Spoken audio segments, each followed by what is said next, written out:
review, and we're off. So, welcome to the Introduction to Psychology. Uh, we refer to it at the College of Staten Island as Psych 100. Uh, you have chosen to do a winter class, which is pretty cool because in a matter of roughly 3 weeks, you will be able to earn 3 credits as well as cover the same amount of content that we typically cover in 4 months. So it is a commitment. We will meet Monday through Thursday from 9 a.m. to 11:40 a.m. And I uploaded a syllabus from which had a typo that said Monday through Friday. So please be advised I re-uploaded a syllabus that is corrected. It used to be that we would meet Monday through Friday at 9 to 12:20, but now it's Monday through Thursday, 9 to 11:40. In any event, by introduction, my name is Dr. Daniel Kaplan, and I've been teaching at the College of Staten Island now 18 years. And I am a clinical psychologist by training, but enjoy research on social psychology as well as professional health or mental health issues as well. So as we progress through the term, you'll see some of that wrapped into our lectures. This is a virtual synchronous class, which means you're expected to be on Zoom for every single lecture.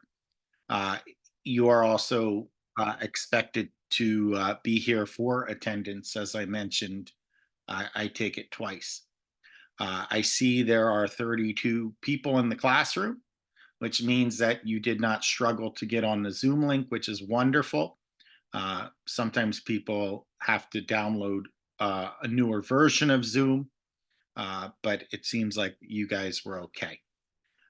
You can see my email. My email is daniel.kaplan@csi.cuny.edu. If you have any issues related to the class, please send me an email. That is the CSI email address. Now, I will tell you 3 things about emailing me.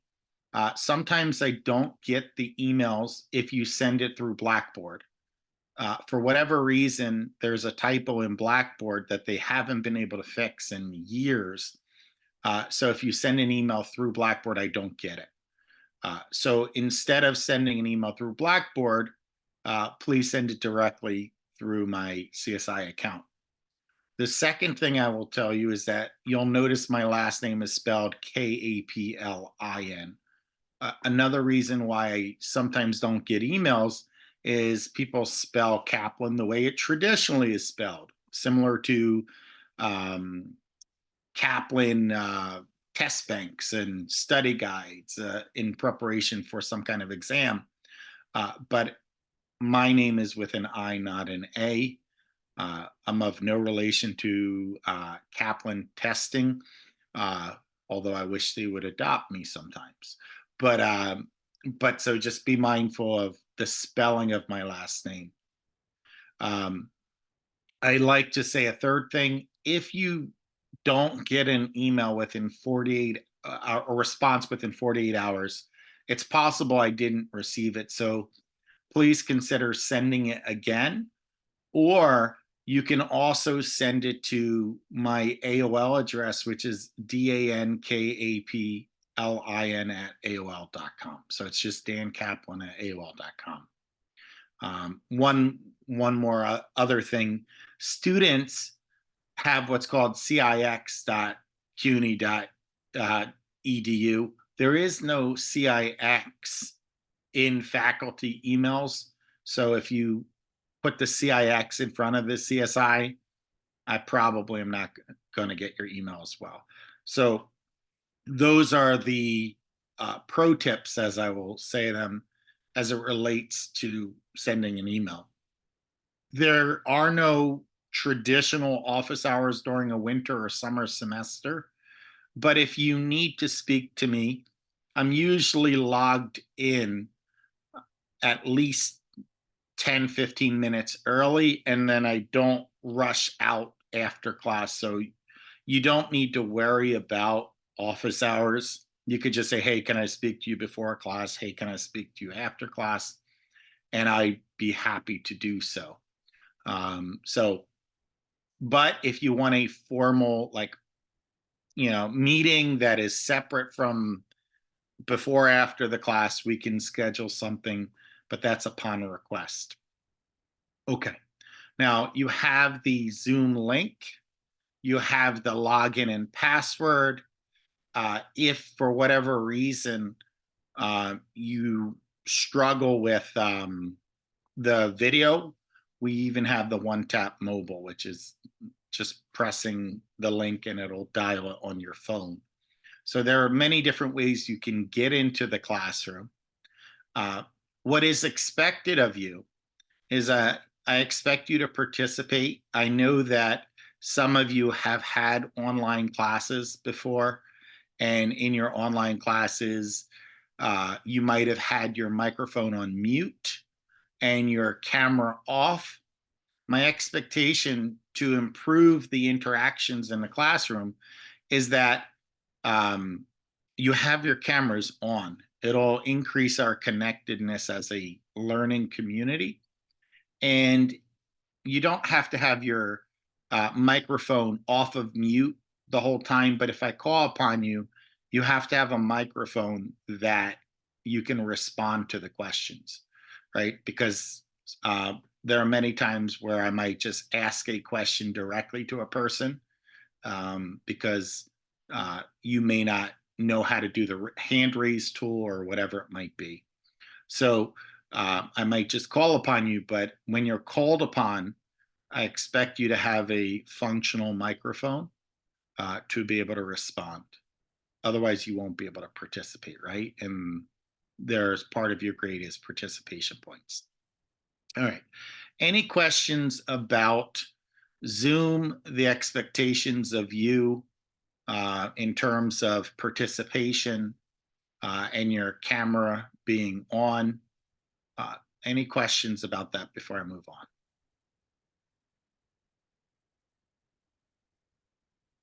All right.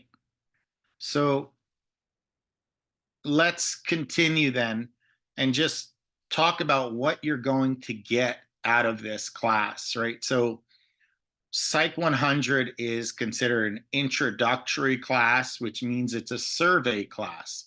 You're going to get a lot of uh, bite-sized bits of knowledge about many different areas of psychology, right? Uh, each of the lectures that we will go through, you could actually have a whole class on. Now, because this is an introduction to psychology, we are not going to have the same depth of a lecture as if you took the whole class. So I'm going to give you highlights from each aspect of psychology. And then, if you're a psych major, you very well could take some of these classes separately. Now, we're going to cover concepts of the history of psychology, some research methods, learning, cognition, personality, psychopathology, development, social psychology. We're going to cover a lot of different sub areas, and it should be fun. I have selected video clips throughout that I'll show you to help bring some of this alive as well. But that's kind of where we're going. Now, the learning objectives. When we talk about learning objectives, every class should have learning objectives. So after you finish this class, you should understand some of the basic terminology linked to psychology, right? You should be able to appreciate the relevance of psychology to various other fields of discipline. You should be able to appreciate the scientific basis of psychology. You should be able to apply psychology to diverse communities. And We will also sharpen critical thinking and analyze some assumptions we might have, right? So these are basic learning objectives for this class. Um, the text we use is David Myers' Exploring Psychology. David Myers and DeWall came up with a newer edition in 2022. That is the recommended edition. But if you purchase an earlier edition of Exploring Psychology, that's fine too, because the classics don't change all that much. So I'm telling you, you can get an earlier edition of the book. And one of the reasons why I say that is that it's a lot cheaper. So if you go to the bookstore, you're likely going to spend roughly $100+ on this book. But if you go online, you might be able to have a PDF version of the book for pennies on the dollar. So I know that many of you work very hard while going to school. If you can get an earlier edition of the book, that's fine. I also give you pretty comprehensive lectures. So most of the information that you'll need will already be either on the slide itself, or it will be explained verbally during the class. So my belief is it's my responsibility to teach. So everything that's on the test, I should be saying in class as well. That doesn't mean you don't need the book. It's that if you can't afford the book or whatever reason, if you take good notes and you use my slides as a study guide, you should be fine. All right. Any questions on learning objectives, textbook, and the cost of the textbook?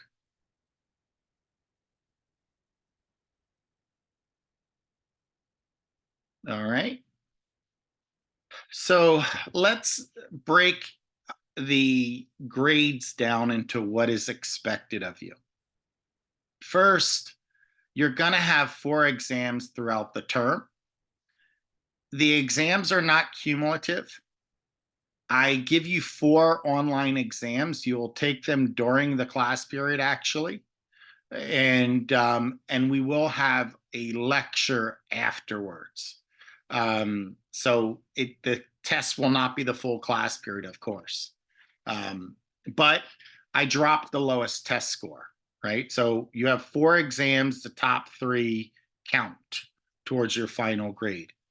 Can anyone think of why I might drop the lowest test score? Why might I drop the lowest test score? Gabriel. Possibly because some people are not naturally great test takers, and so that would kind of like help, I guess, like level out the grade. That's just my guess. Right on. So one of the answers is that, yeah, some people are not good test takers. And if they mess up on one exam, they might have anxiety that um, there goes my grade, right? So if a person has a bad day, I don't want them to feel like their grade is just busted because of that. So I dropped the lowest test score. So that's one answer. Are there any other things you might think of as why I might drop a lowest test score? Sylvia, what do you think? Sylvia Raphael? Yeah. Maybe so that the average of the class can be similar. I'm not sure. Okay. And by dropping the lowest test score, that actually doesn't help the average of the class, right? It helps your average. One of the benefits of dropping the lowest test score is that your final grade is usually higher a few points than it would be if I took all the test grades. So it does help you, but the class average it doesn't help. Generally speaking, I evaluate all of my tests for fairness. So I will check to see if there is a need for a curve in the class. So if the test is harder than it should be, and I put in quotes, I curve the test, right? So that's important to know as well. So that's one thing. So each test, the average is going to be fine no matter what. But for you, it does help your final average. What are some other things that could get in the way of performing well on a test? That's cool. Mohammed, did you want to say something? No, I guess not. Okay. You show up late to the exam. Right. You show up late to the exam and you don't have sufficient time to complete it. And then for whatever reason, that grade is bad.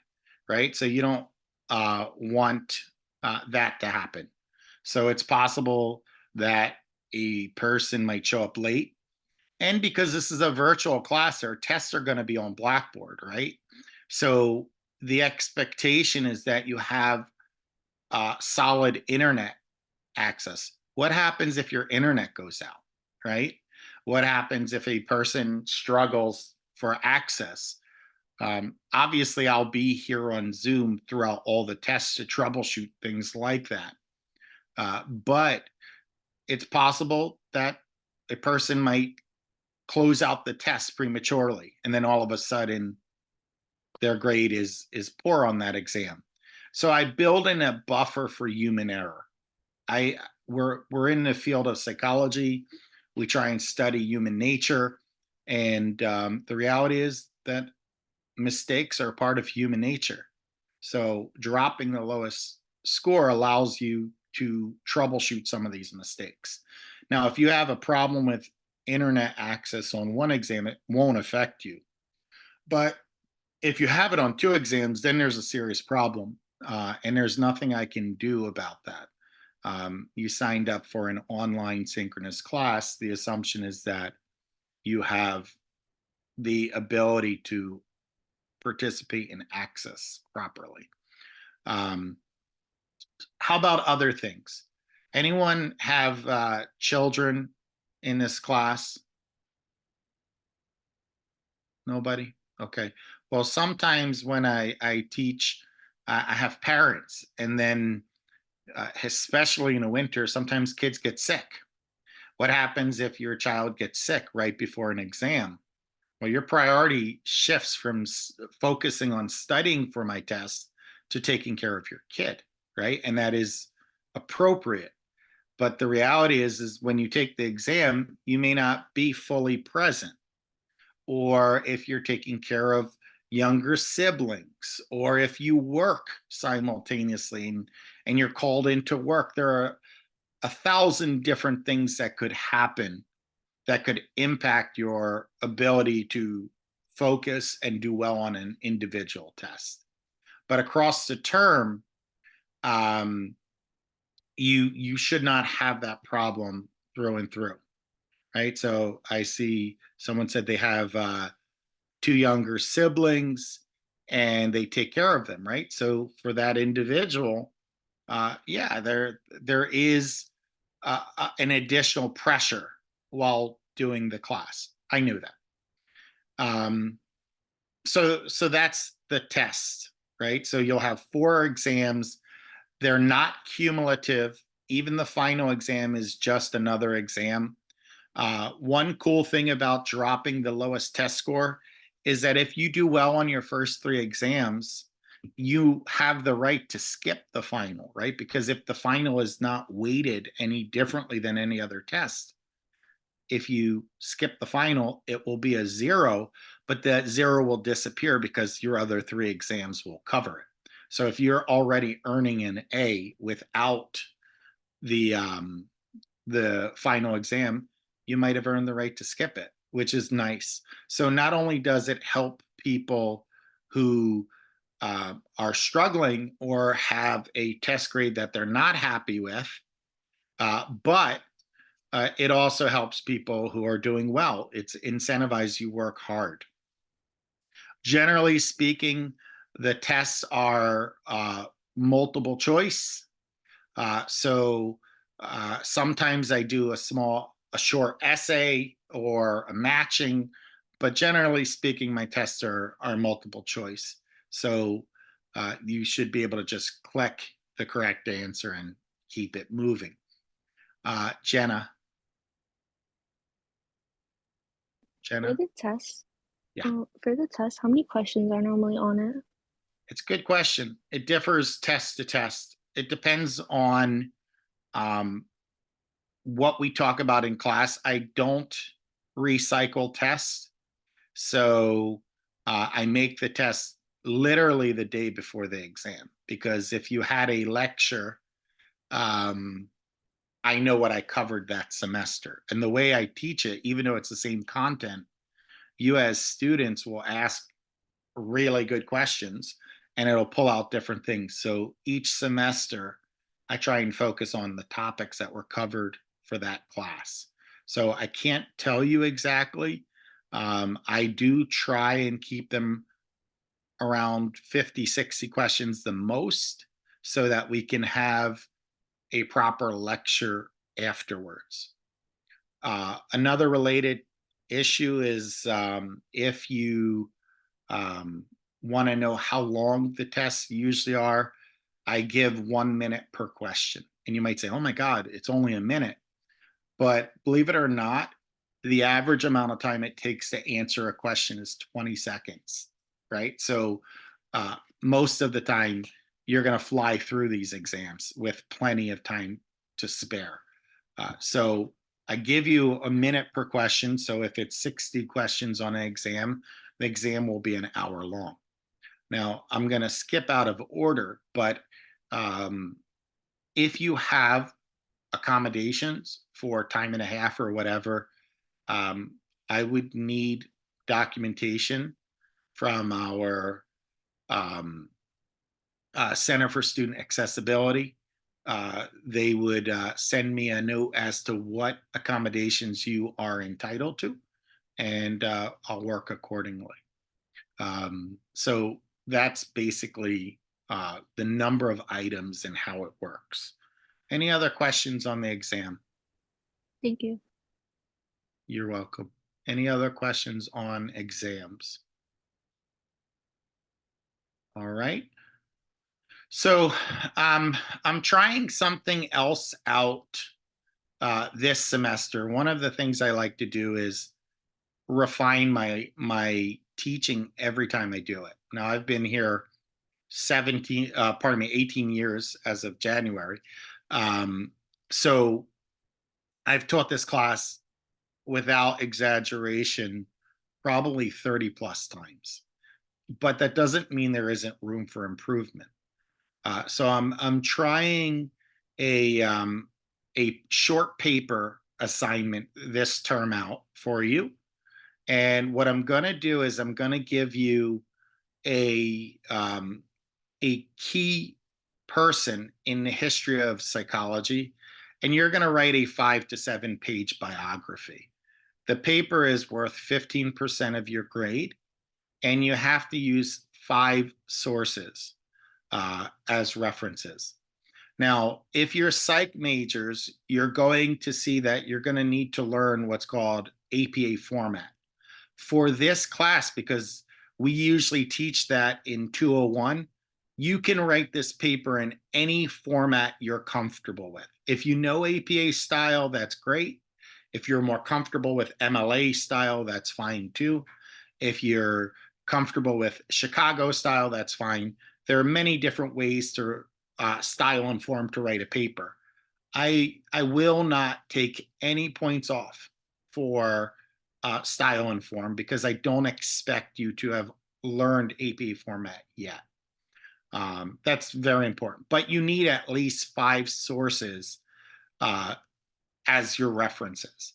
And another thing that we will talk about is what is considered a credible source, right? So a credible source is either a scientific journal, your textbook, and whatnot. I will not restrict whether it's a primary source or not, right? So for me, the goal is just for you to start to explore a person in psychology and learn a little bit more about who they are in their life. And I think it should be fun. And when you go to your next class, you'll have a little bit more information about a central figure. Now, I say the paper has to be 5 to 7 pages. Keep in mind that the title page is on its own page and the references are on their own page. So really, it's only about 3 to 5 pages of actual content. So it's a small paper, right? So when you think that you're going to be writing 3 pages about a person, double spaced, you should be able to do this. So it's a nice way of taking some points away from tests, especially for those people who say, hey, we are not necessarily good test takers. This will allow you to earn some points outside of exams. Questions on the paper?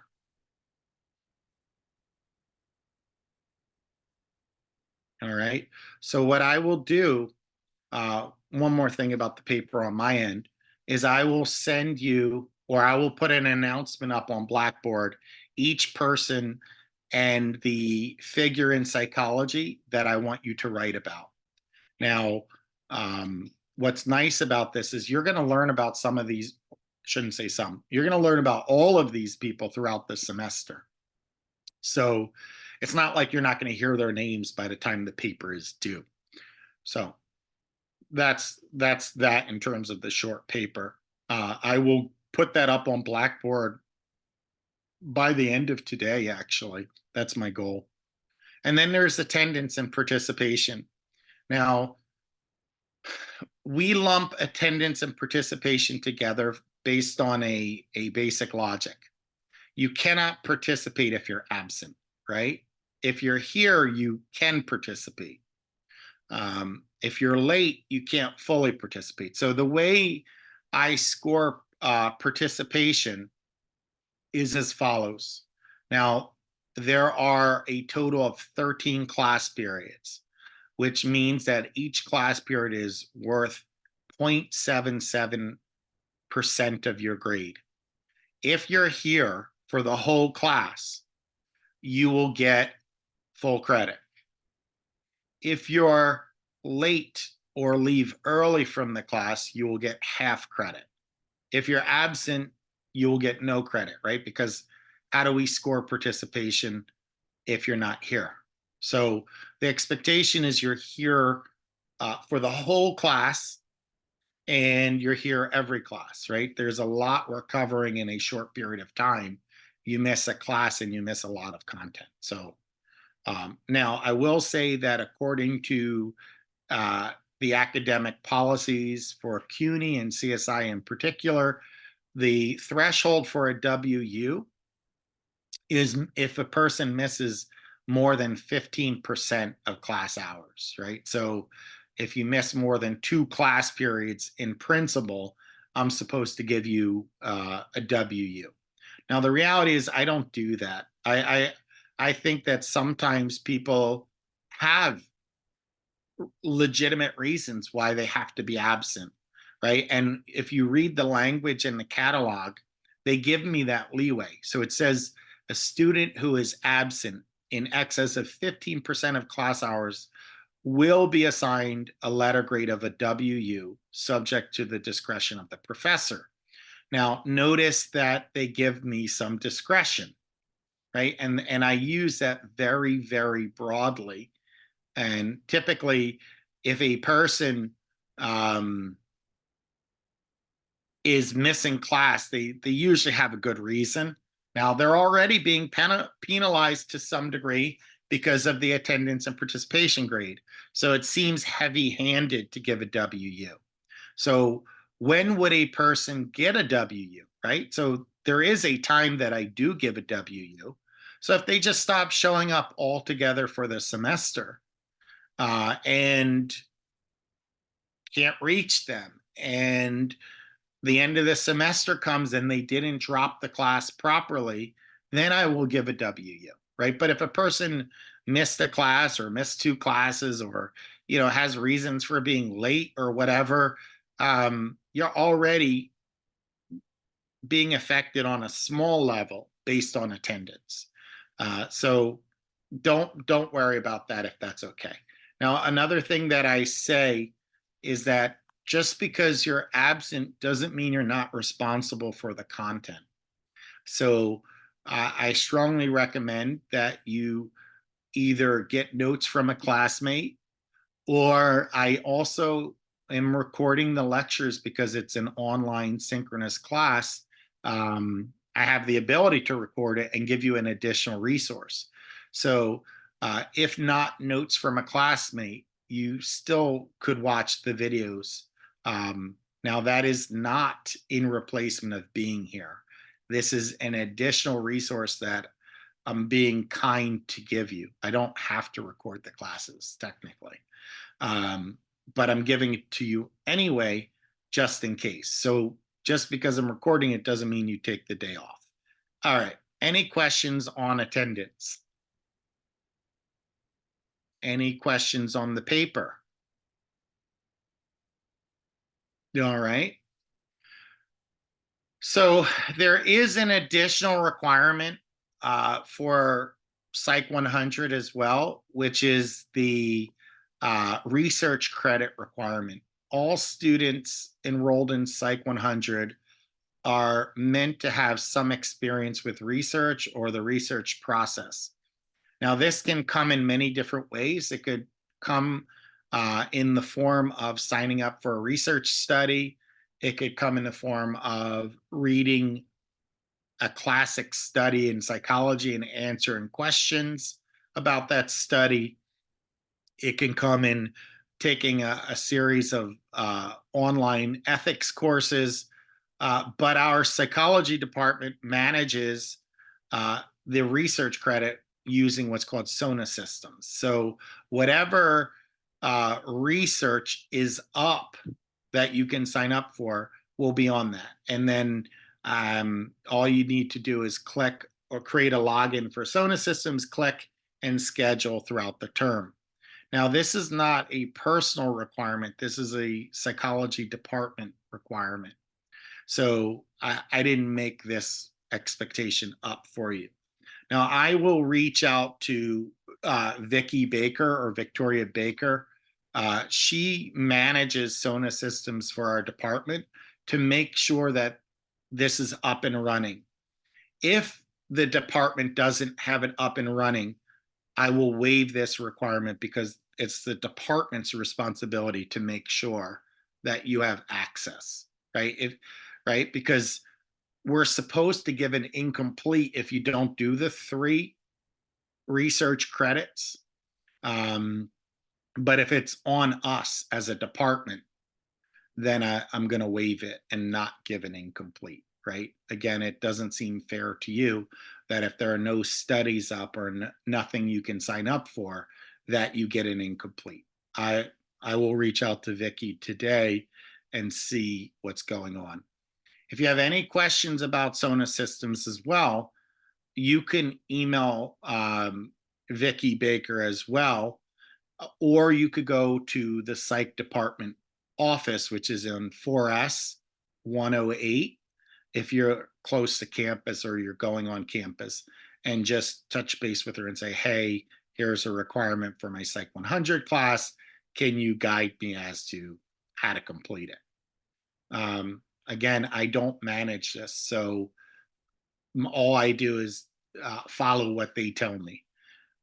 So this is the one tricky part of this class, is because it's external to me, right? So the college manages it, the department manages it. Questions on that?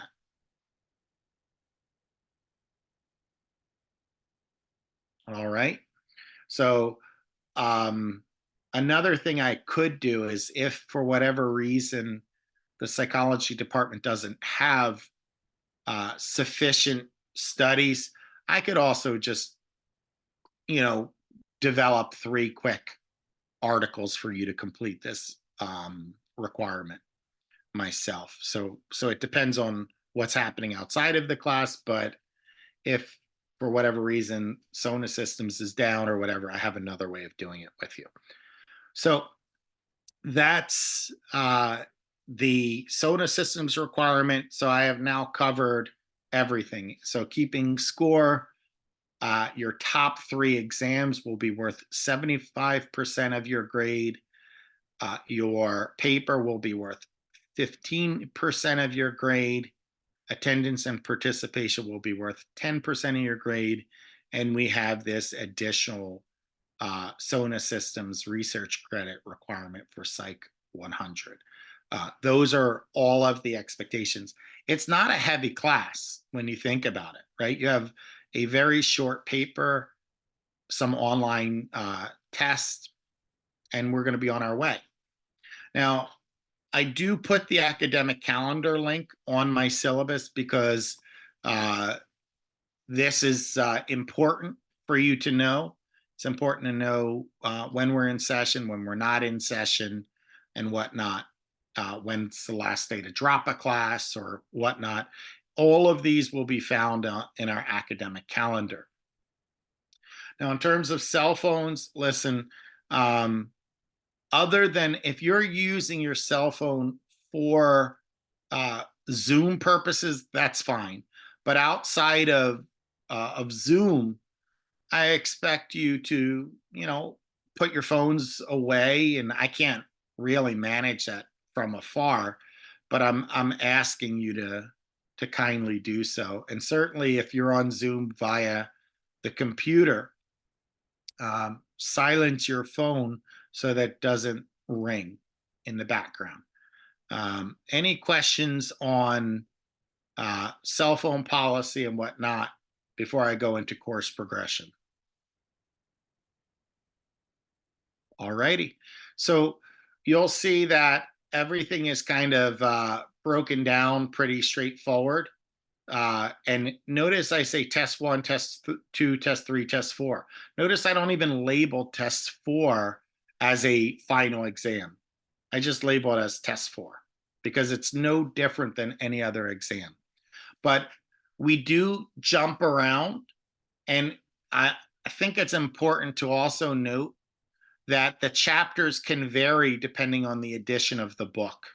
So focus more on the topic label and the slideshow than the chapter, right? So we're going to have a lecture on critical thinking and the history of psychology. That's usually chapter 1. That's never a problem. Then we have statistical reasoning. In some books, it's chapter 2. Some earlier editions of Exploring Psychology, they have it in Appendix A. So if not chapter 2, it's usually Appendix A. And then we have our neuroscience, which is chapter 3. And these 3 slideshows will represent the content for test 1. You'll test out, and then we'll move to developmental psychology and social psychology. These 2 areas will reflect test 2. Now, you'll notice that when it comes to test 2, there's 1 fewer lecture than every other class or every other test.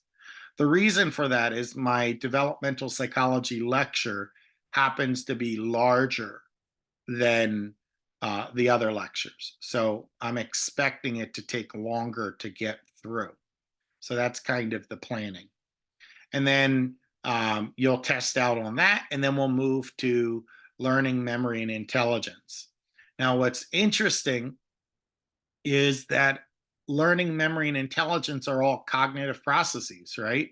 So they relate to how we think, and I'm putting them all together, and then we'll talk about the more applied psychology, things like personality theory, psychological disorders, and therapy models. And then we'll be done. Now, one of the things that is good about this class is that I don't rush to an exam. That's one of the reasons why I don't put the test date there, is because if it takes us a little longer for one section, I'm going to take my time and teach you properly rather than rushing to an exam. Usually about 2 days out, I can say, okay, we're going to hit our exam at such and such day.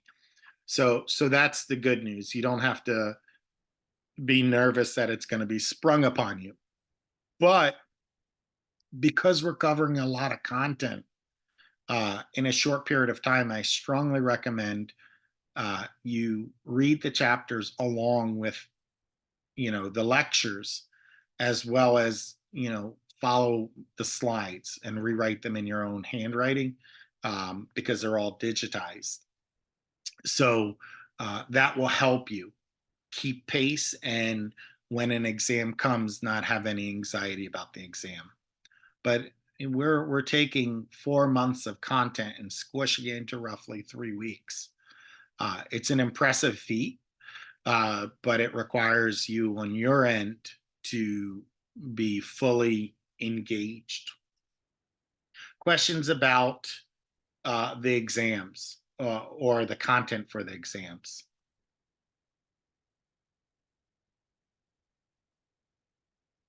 Going once, twice. All right.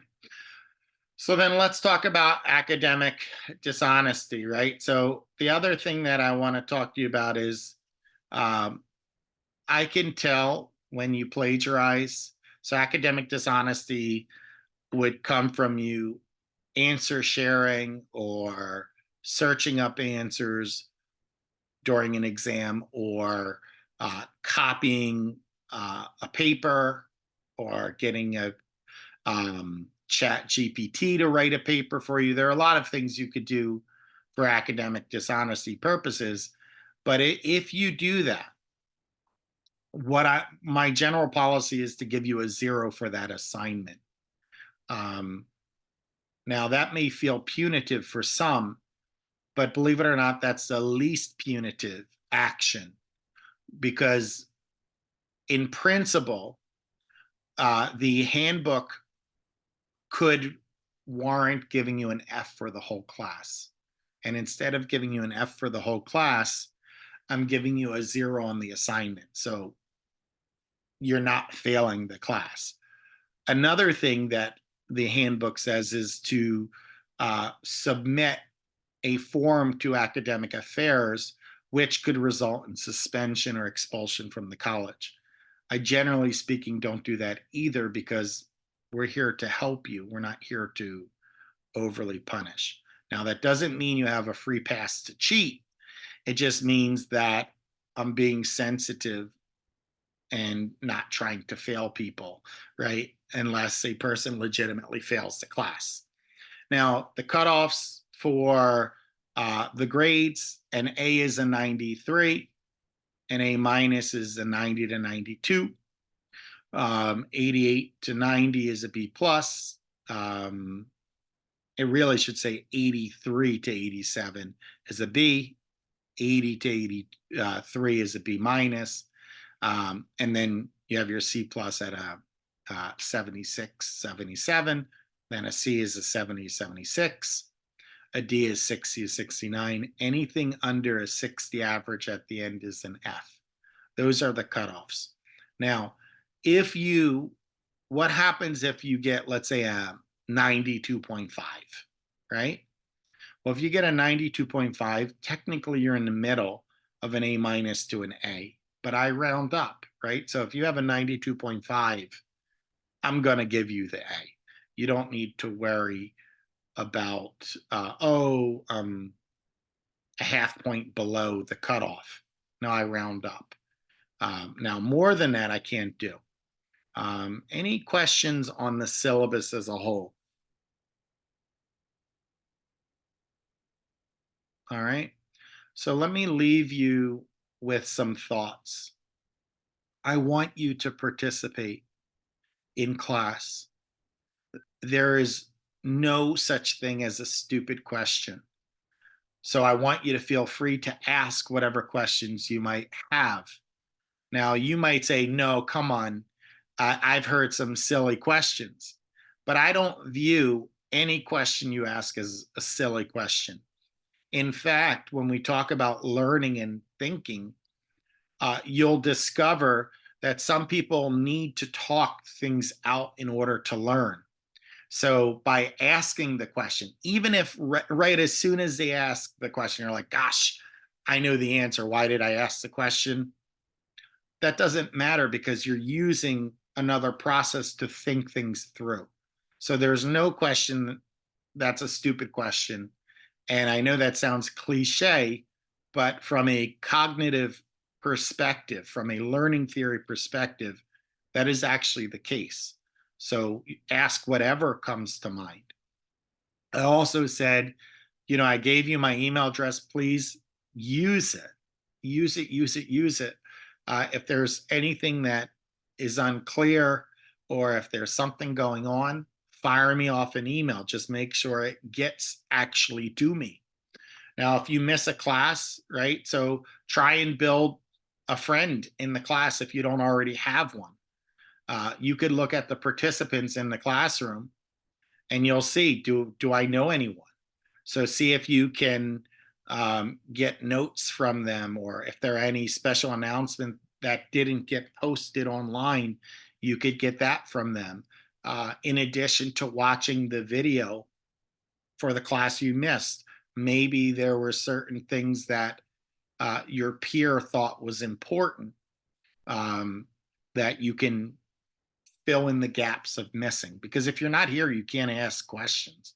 So maybe your peer understood things in a deeper way. And welcome.